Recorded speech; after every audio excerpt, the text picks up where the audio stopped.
In 1992 to 2011, Poland was not a very accessible country for people with disabilities. I still couldn't leave the house on my own because my building had steps, and my mom had to help me out every day. Walking up and down the stairs was very dangerous for both of us, but, despite those difficulties, I achieved a lot in Poland. I started dancing in a wheelchair. I practically started elementary school and graduated from high school, and entered the University of Warsaw at the Faculty of Journalism, and at the same time, I worked at the Art Gallery as a fundraiser and graphic designer. Also in Poland, 4 of my books were published.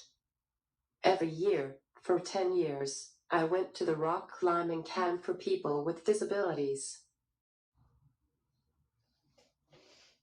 I will always remember the first 2 weeks of my first camp. They were extremely difficult. I will always remember the sharpness of the rocks. Each step resulted in falling off the rock and lots of bruises. Still, I wanted more and more. The brain hypoxemia, which occurred when I was being born, resulted in cerebral palsy.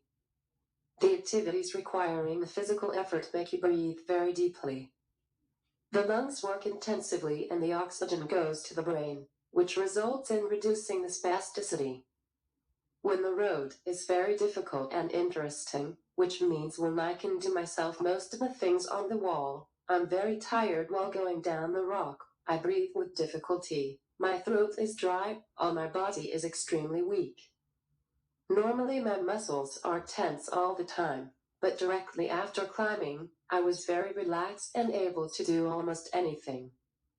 Every time before climbing I put on the harness, with the instructor's assistance, I tied myself with a line, put on a helmet, and set off.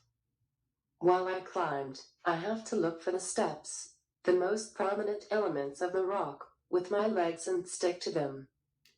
At the same time, I tried to grasp them with my hands, maintain my body as long as possible and, if it's possible, pull it up.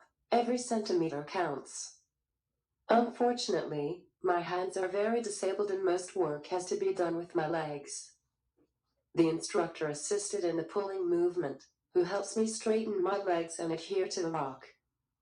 I feel the greatest satisfaction at the moment of touching up there the small metal jamming device which holds the line I'm attached to. This means the end of the road. Going down the rock consists in deviating from the wall by 45-50 degrees and going down facing the rock. According to the instructor, climbing and going down the rock are great forms of rehabilitation. Going down is considered a very good balancing exercise. However, each moment of losing balance results in falls and painful hits. Climbing has a great psychological effect on a disabled person. Even a small rock means an incredible struggle against one's body, doubts, and even fear for many of us. When I looked down on my wheelchair for the first time, I thought it was so small and useless. I also thought that I could do even more if I'd managed to do it. Every day, my mom and I thank God for allowing us to stay in Canada. It was extremely hard. It's a miracle that we have succeeded. Every year on June 22nd, we celebrate the date of our arrival in Canada. This is our holiday, the day when a better life began. In Canada, I am 99% physically independent, which wasn't possible in Russia and Poland. I can get out of my bed using a special railing and transfer myself into the home wheelchair I received for free. The bathroom has railings custom fitting my body. To go outside, I use my electric wheelchair, also a free one, and a special railing which I have in my bedroom made on my request. Vancouver is a wheelchair-friendly city. In most of the stores I can reach myself for whatever I need or ask someone to help with getting something from the higher shelves. No one ever refused.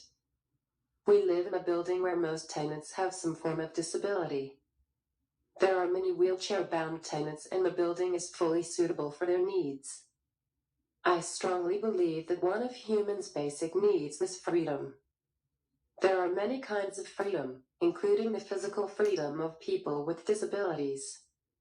As a teenager and later, my biggest dream was to be independent physically.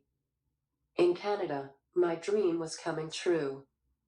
Accessible infrastructure in Vancouver provides me with this kind of freedom, so I can go wherever I want. I can participate in many communities. I can also manifest my life position at anti-war rallies for standing with Ukraine. Last fall, I have been working in the Sam Sullivan Foundation as a copywriter and graphic designer.